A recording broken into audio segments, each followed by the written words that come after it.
The topics and opinions expressed on the following show are solely those of the hosts and their guests and not those of W4WN Radio, its employees, or affiliates. We make no recommendations or endorsements for radio show programs, services, or products mentioned on air or on our web. No liability, explicit or implied, shall be extended to W4WN Radio, its employees, or affiliates. Any questions or comments should be directed to those show hosts. Thank you for choosing W4WN Radio. Welcome to Success Secrets Exposed with Sally A. Curtis, where we share stories of challenge, success, and inspiration, along with practical tips and strategies to move you forward to your success. And now, here is your host, Sally A. Curtis.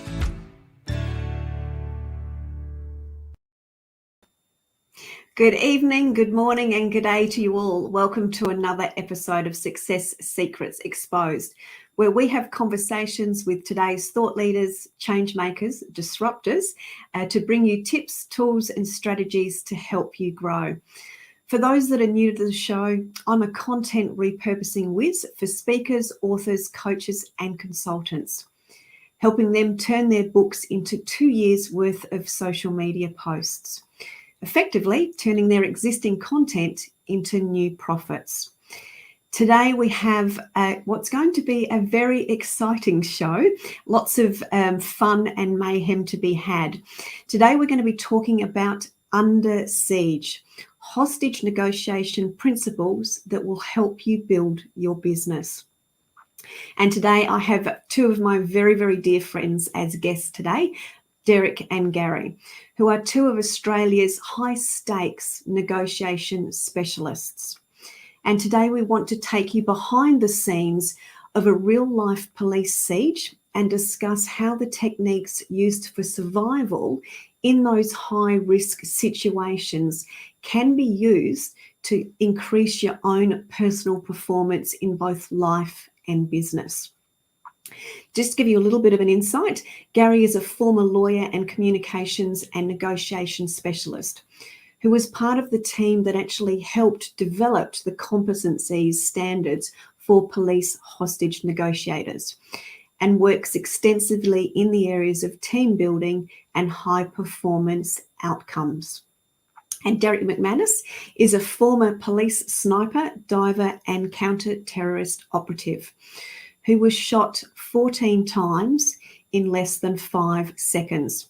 Derrick is also an international speaker and performance consultant like Gary, and he is currently working with the University of South Australia, their School of Psychology, in relation to the research of durability of human performance.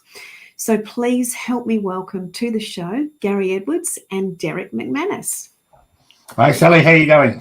Very well, thank you. How are you? Good, thank you. Good. Great to be here, Sally.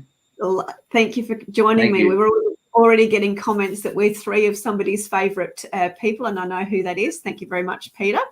So, yeah, I put that one on. Oh, you did you? Well done. So, as I said to the audience today, it's going to be lots of fun. We do know each other very, very well. And when you get these two guys in a room together, it's absolutely electrifying. So I'm setting the stage there, fellas. So let's dive in and have some fun. Derrick, if I can ask you to sort of elaborate a little bit more on your backstory, and then we'll dive into Gary's version of his backstory, if we could, please. Beautiful. Yeah, my backstory, as you mentioned, I was a police sniper, diver, and counter-terrorism. And the diving was diving into 50 meters of water just on scuba gear and in dark water and all that sort of stuff, and tactical diving as well. I was part of the South Australian Police Star Group, Special Task and Rescue. For your international listeners, it's the police equivalent of the Navy SEALs, the Delta Force, the SAS, those Green Beret type units. But we are a police base, but we are dealing with high risk arrest, hostage siege, and counter-terrorism. I was VIP security to the Queen when the Queen came to visit. So it's very, very high level stuff. And I was a police officer for 42 years. 11 years of that was with the Star Group. And what we're going to be talking about today, or discussing today in particular, is that in 1994, my team went to arrest a guy in the Barossa Valley who wasn't all that keen on being arrested. He started shooting. He fired 18 times. I was the target. He hit me 14 times with 7.62 or 308 high-powered bullets. They're the same. The weapon used was the same that the Chinese use when they go to war, and the bullets fired were the same the Chinese use when they go to war. It was that bullet. I was lying on the ground for 3 hours, and during that 3 hours, I was dealing with massive, massive injuries. I had 2 severed arteries, which I was very fortunate enough that they were either went into fibrillation or were blocked by pieces of shrapnel. I had injuries to my stomach, my left thigh, my right Achilles tendon was taken out. So massive, massive injuries, and I was lying there for 3 hours. The first doctor to get to me actually says that he has no idea how my heart didn't stop. All the textbooks say my heart should have stopped. He believes the only reason my heart didn't stop is I hadn't read those textbooks. But essentially, it's rewritten medical history, because they don't know how I was able to lie there for that long. What we're going to be talking about today, from my perspective, is certainly the mindset that allowed me to do that. And I believe that there were 4 things, and I'll come back to those, but there were 4 things that I needed to do to be able to control that mindset.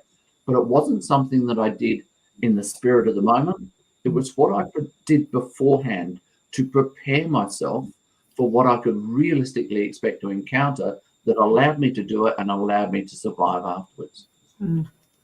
Yeah, brilliant. That's great. I'm looking forward to coming back to those 4 key points and talking more on that preparation. So, Gary, can I ask you to share a little bit more of a deep dive into your backstory too, please? Sure. Thanks, Sally. I was just sitting here thinking, what was I doing in 1994? And I think on that day I was probably, sitting in a hotel somewhere having a quiet drink and watching a story on the TV about this guy who got shot. I certainly remember that's about all lawyers ever do. It was one of those long lunch days, Derek. I started my professional life as a lawyer. The world needs more lawyers, and so I worked for about 10 years as a lawyer in the commercial and civil litigation area. So having fights, just not the sort of fights that Derek got himself into. And I did that for about 10 years. I'm also a trained mediator, which of course is a specific conflict resolution skill. I then got into education and consulting, training other lawyers in negotiation, advocacy, conflict resolution skills, and also did a lot of work over the years with the police department in a range of their programs. I developed a conflict resolution program for operational police. And excuse me, as you mentioned, Sally, I also worked with the University of South Australia and police departments around Australia on developing what were known at the time as competency standards, so performance standards for hostage negotiators. So over the course of a couple of days and then spread over also a few months, we got hostage negotiators from around Australia in the same room, and we opened their brain and pulled out all the how you do it. How do you be a hostage negotiator? How do you do it well? What do you have to do, etc. And they were turned into standards which are now used to train future hostage negotiators. And I now, as with Derek, but I'm now for about 20 years, last 20 years, I've run my own business, which is centered on those sorts of skills, helping people to communicate, be a better speaker, be a better negotiator, be a better leader, salesperson, etc. So that's me. Beautiful. Thank you, Gary. And just as additional insight, both Gary and Derek are international and national speakers, and that's actually how we all know each other, through shared knowledge and shared camaraderie within that industry. So highly skilled in all of those areas, especially around this peak performance, winning at business, overcoming mindset, etc., which is why we've chosen to talk on the topic of under siege and how the elements of survival that we're going to be discussing and mindset can actually help you increase your own performance in business and in your own life as well. So on that note, you guys have also known each other for a very, very long time as well. What was it and why was it that you both decided to come together around this very unique topic and deliver in this way? Because you guys do a keynote on this topic together, and sort of two, celebrity speakers in their own rights, people that are significant speakers in their own rights, coming together to do a keynote is quite innovative and different. So why did you guys come together in this unique way? I remember it started, and I can't even remember how long ago it started. But Gary was running a communications program for an organisation, and they wanted somebody to talk about dealing with violent people. And Gary asked me if I could come in and deliver a 20-minute segment on how they manage difficult people, violent people, potentially violent people. And when I came in to deliver this, Gary and I had known each other for some time. Obviously, that's why he approached me. But from there, we realised, wow, there's actually more in common we have here, just in relation to communication through the negotiation skills that Gary obviously has, and I have through my background in Star Group, because negotiation was obviously a big part of our environment too. And from there, we just started speaking and saying, what else can we do and how big can we go with it? Yeah, brilliant. And over to you, Gary, for your insights too. Yes, exactly right. And we realised that we both did training and speaking in similar areas, and had some chemistry in the sense of a bit of a yin and yang. The lawyer, the policeman, that kind of thing. Derrick and I are very good friends, but we also different personalities, so it tends to it comes across well, if you like, in terms of a presentation. But also we have similar but different ways of looking at these topics, and we just found that worked really well. And I remember going for a walk through the park near where I live, and thinking about this topic and thinking about when we first wanted to put this program together. And suddenly the name Under Siege popped into my head. It really just popped into my head, because we talked about what we could call it and so on, and phrases around high performance and so on came along. And then we realized that it's really, Under Siege is a great name for it, because Derrick was under siege, and the application to the business world, that businesses are under siege. And that's, of course, even more so these days with the COVID environment that we're in. And we realized that we'd already thought about how these principles apply to business. And then we went, this is really the key to it, that people feel under siege. And when you are in a literal siege situation, as Derrick will explain, your brain, does all sorts of things because you're scared and you're trying to fight for survival. And that's actually, of course, also the sort of reaction that you get when you are in business and trying to survive and trying to fight for survival. So we realised that there was a lot of overlap between those topics. Yeah, very much so. Thanks for that insight. As I said in part of my introduction, you guys, when you're in a room together, become electrifying. And you do, as you said, you bounce off each other beautifully, having different personality types. And if you get the opportunity to have these guys, then absolutely do leverage that, because the insights and the coming in from different lenses as it relates to the impact on how you can increase your performance in business and overcome that siege mentality, whether I use the words overwhelm or whether you're in that hustle mode, that you're sort of in that overwhelm, and as a result you're in that survival mode. A lot of these techniques that they're going to share today are so relevant to business, because in some cases, as we go through the adaptation or the evolutions of our business, or the pivots that we've all had to do, we do feel in varying forms as though we are under siege. And I think that terminology is such a great way of expressing a synopsis of how many different people are feeling in different ways as it relates to business and performance. So that's a great explanation. So what I'd love to do now is ask each of you, what's the unique value of this combined insight that each of you have? So if I can pop that across to you both as well. Yeah, I think the unique value, I guess the structure of the program is that the approach that we've taken is that there are two conversations that we need to get on top of. One of those conversations is inside your head, which is Derrick's area of expertise in this area. And the other one is the conversation that you have with other people. And as you said, Sally, the under siege, the pressure that we all feel that we're under at the moment, we all need to be able to talk with other people, work with our colleagues, negotiate with our staff as to whether they work from home or work in the office, have negotiations with our suppliers, etc., in order to keep our businesses running. So it's that external conversation. And then there's the internal conversation, which is all the stuff that happens to all of us, of course, that goes on in your head, where you doubt yourself, where you're not entirely sure how you get through this. You're not sure how you plan for the future. And when you're under siege, when you are in that pressured mental state, you're probably not making very good decisions. You're not making rational decisions. You're in a fight and flight survival mode. And so it really is about being able to manage both of those sides of the equation. We really need in these times to have very clear decision making and also strong negotiation skills. And they're the two things that the program's about. Brilliant. And Derrick.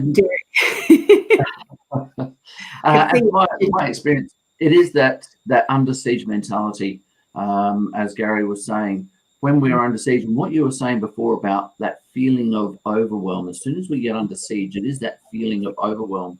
And I don't know whether your listeners are actually watching the vision here or just listening to the audio, but if you're just listening, if you can imagine that our emotions and our rational thinking sit on an even plane.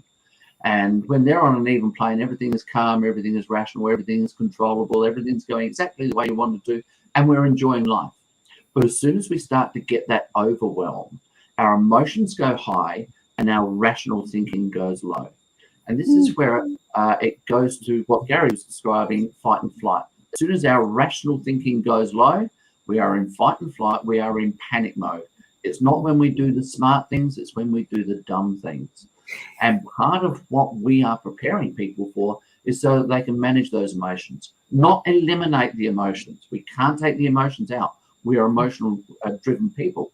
And so my experience in star group says you cannot get rid of them, but you can manage them if you're prepared well. And if we can bring the emotion down and the rational thinking back up, we're more likely to implement all those things that we have learned and all the things that we want to do deliberately and proactively.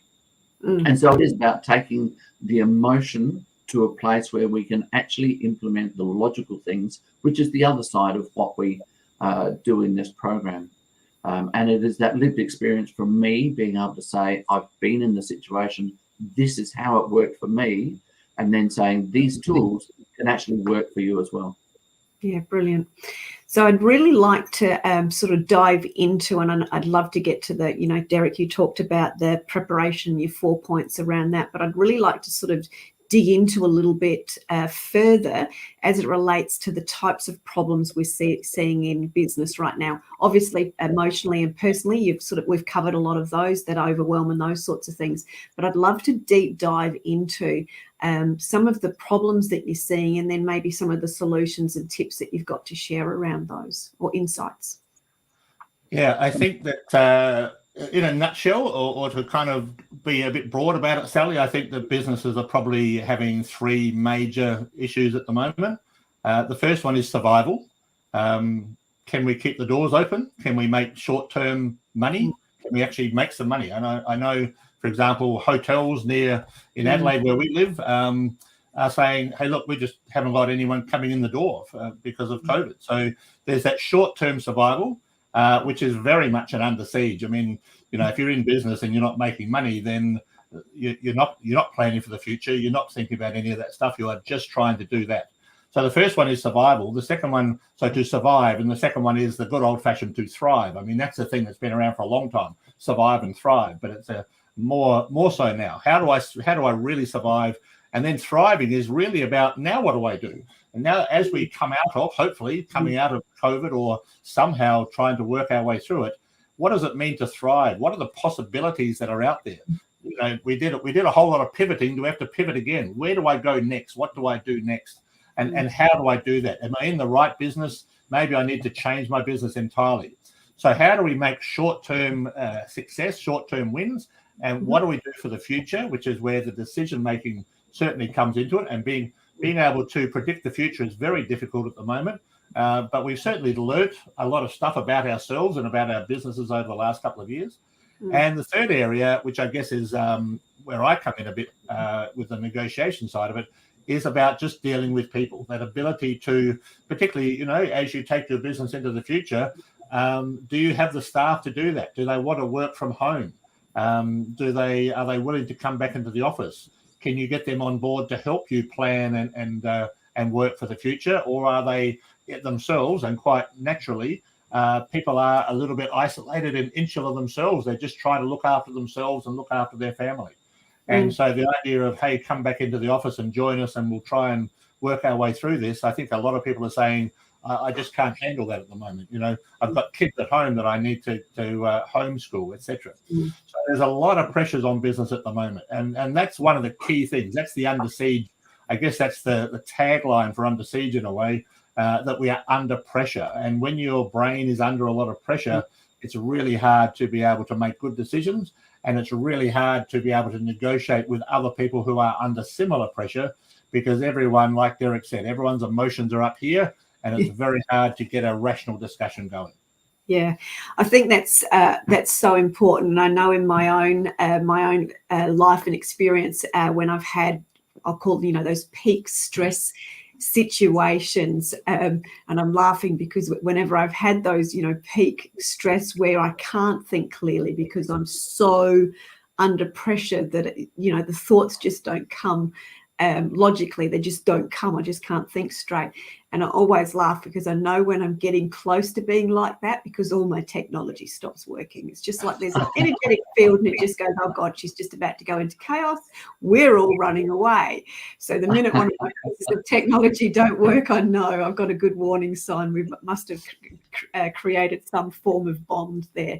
But isn't it so true when when you're under pressure and you actually need the ability to think clearly, think strategically, and without sort of heightened emotions, that you literally can't. But that's exactly what you need, which then ties beautifully into what you've talked about, using the word preparedness, Derrick. So I'd love to explore that a little bit, as well as some of the problems that you've identified with the clients that you work in that high performance arena as well. All right, now. Yeah, absolutely. So we all love the idea of having peak performance, and we all want to be at that peak level. But what we've got to understand is, what are we able to sustain?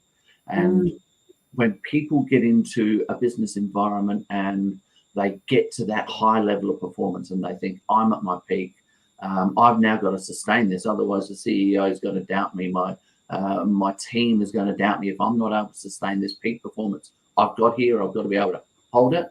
Then people are going to start judging me. I'm going to start judging myself. And just that pressure alone, our emotions start going high, because we're putting ourselves under pressure to sustain peak. So I like to talk about what's the difference between peak performance and optimal performance, because optimal is what we need to focus on. We want peak at different times, but peak is peak for a reason. It's at the top, and what happens at the other side of the peak is you start coming back down again. And we have to know how long to sustain peak, how long to stay up there, but optimal is what we really want. And coming back to the shooting, people say that I was a resilient person. I was able to bounce back from the shooting, and that's true in a sense. But while I was under the pressure of dealing with the injuries on the ground, there's no way I was going to be able to bounce back. I couldn't get back to peak under those circumstances. So what I had to do was say, what is optimal? under the circumstances I'm experiencing now, what is optimal? And that came back to the 4 things that I was able to control. And it came back to mindset. I needed to control panic. I needed to control shock. I needed to control my heart rate, and I needed to control my breathing.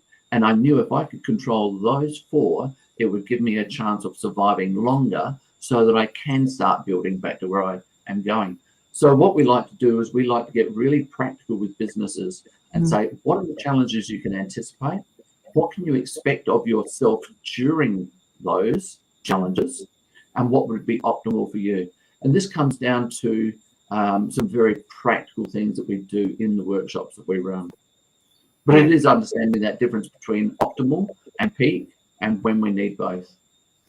And isn't it so true? And I think that's such a great example. We all do seek to have that peak performance. And if I again look at the groups of women that I work with, we literally get into that, I'm going to call it adrenal fatigue, because we continue on that rushing woman syndrome where we try to maintain up here, and we get up there and then all of a sudden we crash and burn and dive off the end. So we're trying to maintain peak because that's mentally what I don't know whether it's part of what we're seeking or what we've been accustomed to, whereas it's actually finding what's optimal moment by moment or situation by situation. Is that what you would be expressing there, Derrick?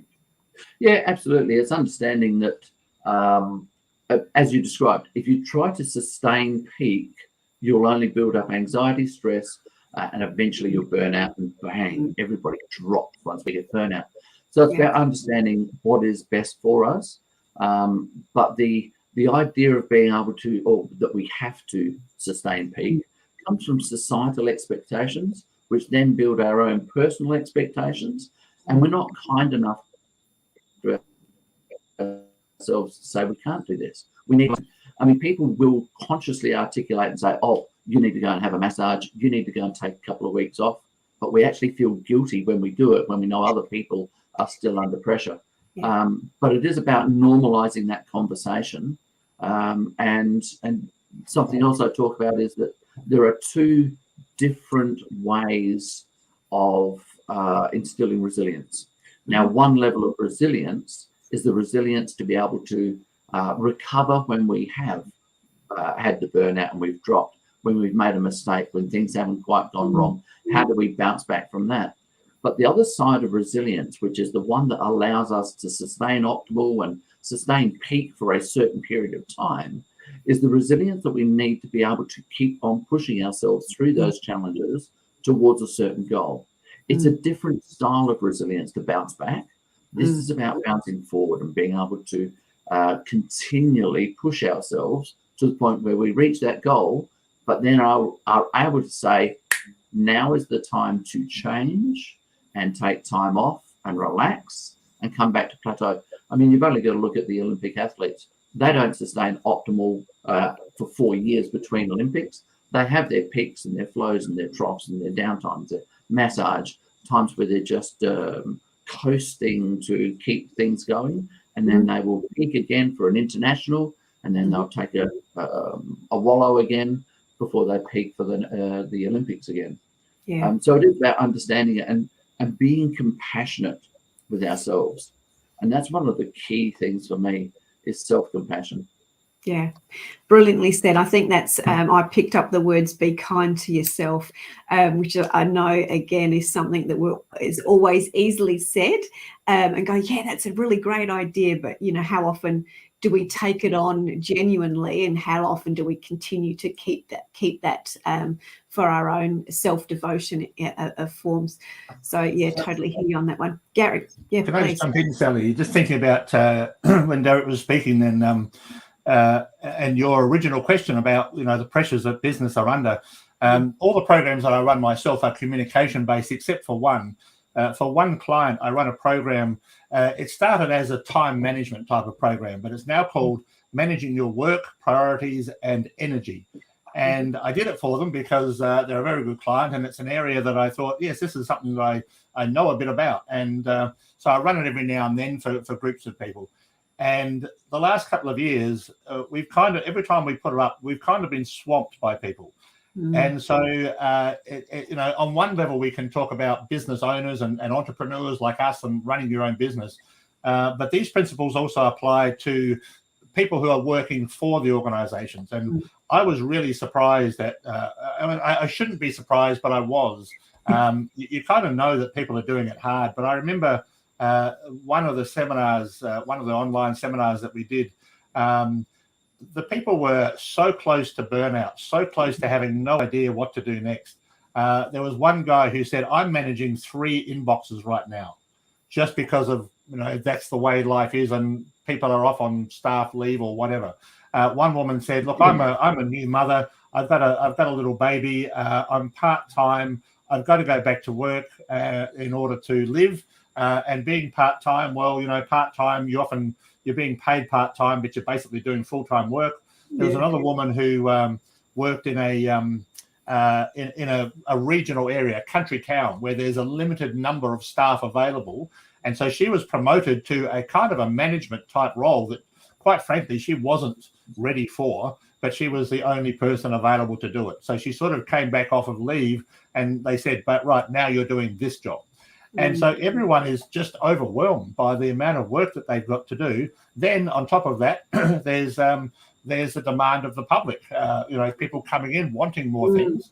And everyone quite rightly is saying, I'm entitled to this, I'm entitled to that, and so there's a huge amount of pressure on staff these days. And then on top of that, of course, in the COVID environment, it gets even worse again. So it's quite amazing what pressures individual people are under, and how, and I found this a little bit surprising, how some of the most basic skills that you need to be able to handle that pressure, most people have never learnt it, or they haven't had the time to go out and find it. And I mean, some of that basic stuff you can Google and, read stuff on, but people don't even have the time to do that. Yeah, a great ad, Gary. Thank you. I wrote down a question, how do you manage, this was prior to that, I'm going to change my question. I wrote down, how do you manage yourself when you can't manage yourself as it relates to your mindset and you're in that overwhelm? How the heck can you actually manage others? So that was my first comment. And my next comment, based on what you've actually just said, so how do people that are finding it difficult to manage themselves, they're finding it difficult to manage others, and then they don't have those basics, so they've been thrust into something, and often it's multiple things, so it's not just a thing, it's multiple things: motherhood, part-time work that requires full-time input, management of people in a role that you're not sure of. You're thrust into something that's more than what you're expecting. You're already overwhelmed, and now you've got to add staff, family, and public relations on top of that. So is it not any wonder that we actually feel like we're under siege and on a day-by-day, moment-by-moment? So Gary, can you just highlight, perhaps for the business owners that have got staff in these situations, some of those basic elements that we all think everyone has and that we have, until we realize we don't have them, because it's one of those things, you don't know what you don't know until it's smacking you around the head. Yeah. Certainly, Sally. There's a bit of research around at the moment, fortunately, on where we're going, what's happening, how we're handling it, and so on. And there are two main areas that I have picked up on. One of them is that the key skill for employers at the moment is empathy, to be able to have, as Derrick said, kindness and compassion for other people, but empathy with your staff. And that's hard, as you said just then, that's hard when you're going through this yourself. So the first thing is empathy and the willingness to listen, and to truly listen, to feel as though, for your staff to feel as though you are on their side, that they are involved in the decision making, not just listening, on the surface. There's some statistics around that about a third of employees would rather leave an organization than have a conversation with their manager about what's going wrong. And so you just don't talk about it. You'd rather just get up and go. Now, I've done a lot of work in the area of difficult conversations, and that's what that's about, having to have those sort of conversations and, managing up. How do you have a difficult conversation with your employer or your manager? But it's very much about empathy. That's the first thing. And the second thing that's coming out of the research is the key skill for, once you are empathetic, the key approach for leaders these days is a facilitative approach, or what is sometimes known as a coaching approach of leadership. So you can be a very directive leader. Sometimes, leadership is about saying, right, here we go, we're going this way, everyone follow me. Sometimes you can be a very consultative leader and say, let's sit down and talk about what you want to do. And it's kind of a balance between the two. You've got to be very much a facilitative leader. The phrase, we're all in this together, everyone kind of says that these days. We have to make that real. We have to put that into operation. And that means being able to talk to your staff about what they need. I mean, just as an example, Sally, one of the key things that is happening at the moment, of course, is staff working from home. And if it's possible to go back into the office, employers saying, can you come back into the office? That would be great. And employees are saying, I don't want to go back into the office because I've got used to working at home. It saves me commuting time. I can do stuff at home. I can get the laundry done. And one of the key things that employees say is, I'm much more productive at home. And there is some evidence that that's true. So I'm more productive at home. But on the other hand, employers are saying, well, that's fine, but productivity isn't the only thing we need. We also need, for example, innovation, and we need collaboration. And that's really hard to do on Zoom. It's a lot easier to do if you're in the office and having those little conversations. Now, what that means is that there are at least 3: innovation, productivity, and collaboration, just those 3 areas that are critical for the success of that business, not just the productivity. It's not just, can you keep doing your job in a different location? And so employers have to be able to say to staff, rather than having an argument about it, this is where the negotiation comes into it, rather than just arguing and saying, no, you have to come back into the office, they need to get their staff together and say, here are the 3 key areas. This is what we need. And so it's a why, what, and how. This is what we need, these 3 areas. This is why these are important. Can you help us to work out how we do all of this? Because we might be able to be productive in our own homes, in our own workplaces, but how do we do product? How do we do innovation? How do we do collaboration? So we need to share with each other what it is that's important, why it's important, and listen to each other, and then work out how we do that. And that's a facilitated approach to leadership. Yeah, brilliant. Thank you, Gary. And I could see Derrick was writing as many notes as I was. So I'm sure you've got some insights there as well. So I'll go over to you. Yeah, absolutely. That empathy, I'll pick up on the end. Start all that again. I picked up on the empathy in particular because, as I said before, compassion for ourselves. That's an empathetic look at our own performance level, but compassion for other people too. The balance of that immediately starts bringing our mental, the mental health pressure down, and we're a lot kinder to ourselves. We're kinder to other people, and we take the pressure off. But it's about also just understanding where people are and what their performance level is. When we're under pressure, we have 3 phases of performance. One is fragile. When we're experiencing something new, or we're getting overwhelmed, or there's so many things that we don't know what to do, we're in this fragile state. And the fragile state is either new, learning, overwhelmed, but we're making mistakes. And the easiest way to go from being fragile to resilient is having good coaching, guidance, mentoring, and understanding from the people that have expectations of you.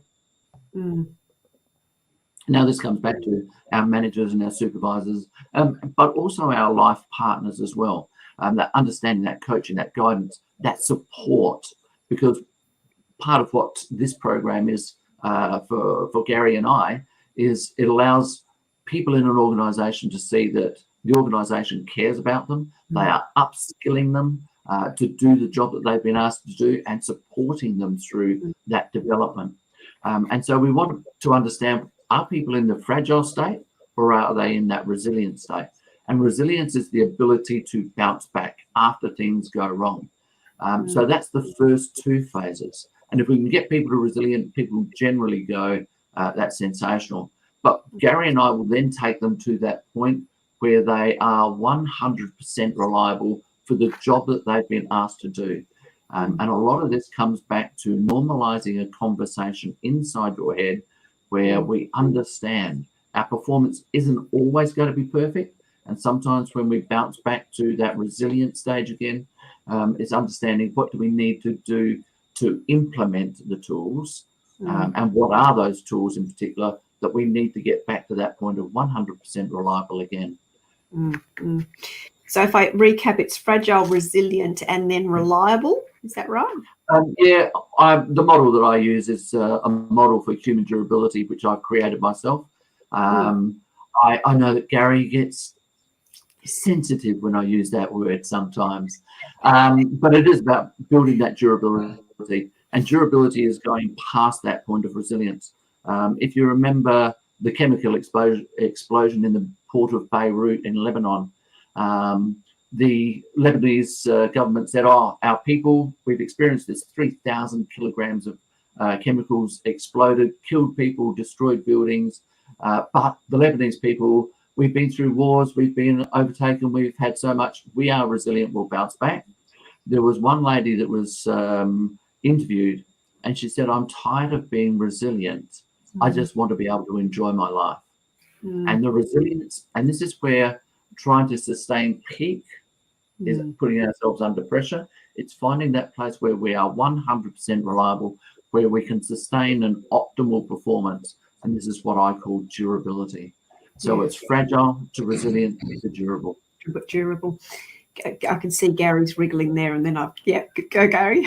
Just on that, I mean, I do stir Derrick about it, but durability, when you think about the word durable, that has a normal meaning. We all know what that word means. Durable is something that lasts. If you have a washing machine, is it durable? Did it last? And so it's that ability, as Derrick said, to be able to, not fall over, get back up, fall over, get back up all the time. And it's that ability to, I guess, be consistent and to be able to last through the ups and downs of life. And that also comes into play in the negotiation side of it as well. And I was only talking to someone the other day about this, that a lot of people learn negotiation in business school and that kind of thing. But I've met lots of people who've done negotiation programs, and they're not good negotiators because they learned the stuff, but it's gone in one ear and out the other. And so there isn't that consistency. There's not that level of performance. And I talk about negotiation. You've got to have, when you're in the moment, and Derrick, absolute perfect example of this, when he's in that moment of being shot, he doesn't have time to pull out a book and read it and figure out what to do next. He's got to have a habit. He's got to have what I would call in the negotiation area, I call it a negotiation instinct. You've got to have the right instinct for how to handle that, because you're not going to be able to plan and prepare immediately. You've got to do what Derrick did and do the planning and preparation beforehand, so that when the proverbial happens, when things go wrong, you're able to then kick into gear. And so that's what durable, I think, that's where the durability, that consistency of performance under whatever pressure you're under, to have the right instincts, to be able to manage your internal dialogue with yourself, to be able to do that instinctively, and to be able to instinctively have the conversation with other people. And, working with one of the organizations that I mentioned before, one of the key things that people have a problem with in managing their work is how do I say no to people? I get all these demands on me. How do I push them back? And so we talk about that. And now I run the program for one organization where you had the whole team in the room at the same time. And they're the people in the room who are interrupting each other. They're the ones who are putting the demands on the other person. And they're all complaining, how do I stop all the other people in this room from asking me to do stuff when I don't have time? And they all looked at each other and went, oh, I do it to you and you do it to me. And I just said, quite frankly, you look, just take a moment and have a chat with each other. How do you want to do this? And at the end of the day, the manager who was in the room said, okay, so one of the things we're going to do tomorrow morning is we are going to sit down and work out how do we do this properly, because we all want to do it. We all feel the same. We all feel under pressure. We're putting ourselves under pressure. And what we need to do is quite literally negotiate with ourselves on, right, how do we manage the pressure that we're under? How do I politely say to you, Sally, I don't have time for that now? Yeah. How do you not come and interrupt me when I don't want to be interrupted?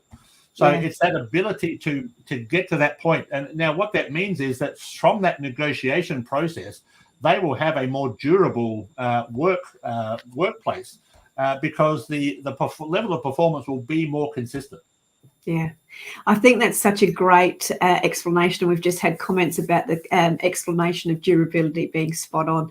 But if I go back to sort of just pre-Christmas, the pre-Christmas scenario and the many conversations I was involved with, everyone was sort of talking about, oh, I can't wait to Christmas to have some time off, just to, to relax, to relax a little bit and let go a little bit. And that to me just really typifies the fact that we've been under this pressure, and we're putting each other under even more pressure because we haven't normalized, we haven't normalized the conversation of, hey, I'm experiencing exactly the same thing you are.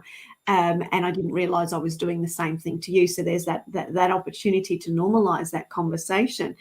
And for me, it also typified the conversation with the lady that made the comment around the resilience is we all know life is a roller coaster, but we actually want to enjoy the roller coaster. And that comes through that consistency of having the right understanding of the other person, the right understanding of what is going on for us, and then having the right conversations at the right time, which changes the way in which we interact, which actually then increases the productivity and this performance side of things. So just as we start to come to a wind down, because I knew we'd get into an awesome conversation, have you got any last minute tips or comments that you would like to share with the audience to enable them to continue on their day? I'd like to just pick up on what Gary was saying about instinct, because as he was describing it, people might have been thinking, my gosh, instinct, if I only knew the instinct that I needed when I was in a negotiation process. And I think that instinct comes intuitively when we know exactly what our purpose is. And when our purpose is very clear as to the outcome we want, then that instinct, we just follow that instinct and we just get to the purpose. But the understanding our purpose is better clarified from two different perspectives. One is, what's the ultimate outcome you want? What's perfection? What is absolutely the best you want? Because that's what we're really aiming for. But the other side that we've got to understand is what's also the bottom line. If this doesn't go right, what is the lowest level that I'm willing to accept before I step away and say, no, this is no longer good for me? Because if we just focus on what's the best and it starts to go wrong, we start getting into that panic, overwhelm. Military describe it as VUCA, volatile, uncertain, complex, ambiguous. I'm not sure what's going on. So if we know both what the ultimate is, but also what our bottom line is, because that takes pressure off of us. I'm not going to get ultimate. So long as I get above the bottom line, then I'm going to be happy. The boss is going to be happy. And that helps us to be instinctive in those conversations, a little bit more relaxed. And when we're more relaxed, we come across more confidently to the other people, and they have more trust and more connection with us. Yeah, brilliant.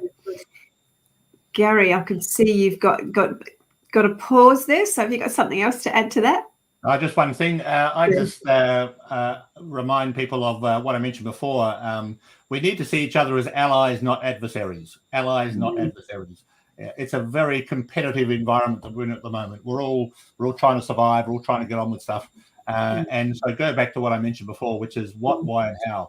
What do you need from other people? What do you need to happen? Why is that important to you? And then work with them on how you can make that happen. Yeah, brilliant. There's been so many insights. I've actually got to the point that I've written over the top of my own notes, so some of which I can't now read. So brilliant. It was such a great conversation, and I think it was very important for people to hear ultimately that, hey, what we often think we're the only ones going through, is to also let other people know and normalize the fact that, hey, I'm experiencing it too. So shall we actually have a proper conversation around that, so you can actually get to that nice sort of normalized understanding, which will help you get into that more empathetic scenario and help to listen more. I think it's really valuable for the employers to understand that they why they're needing their staff members to come back to the office. It's not just about productivity, which is obviously the first thing people are thinking and reacting around. Yes, but I'm more productive at home. That's a very strong reason to justify it. But there's also that opportunity that's lost as it relates to the innovation and the collaboration that occurs, which is where true growth comes from versus just, regular sort of maintenance. And I really loved the conversation around the instincts. So thank you for sharing more on that, Derrick. That was great. Lots and lots of great tips for everybody. Obviously, you can contact Derrick and Gary through their respective websites. And if you need any further information, please don't hesitate to contact me. I'm more than happy to connect you with both of the fellas. So I would love to say thank you very, very much to both of you. For joining us on the show, sharing so much of your insights and wisdom that is so very, very practical and actionable for the people that that have had the privilege of working with both of you. So if you're looking for a speaker to help your audience and your team members and your own staff grow, then do consider Derrick and Gary and their Under Siege keynote and their Under Siege offering. So thank you very much to both of you. Thank you, Sally. Thank you, Sally. Always a pleasure. Always a pleasure. Thank you very much. I look forward to seeing you all next week on another episode of Success Secrets Exposed. Bye for now.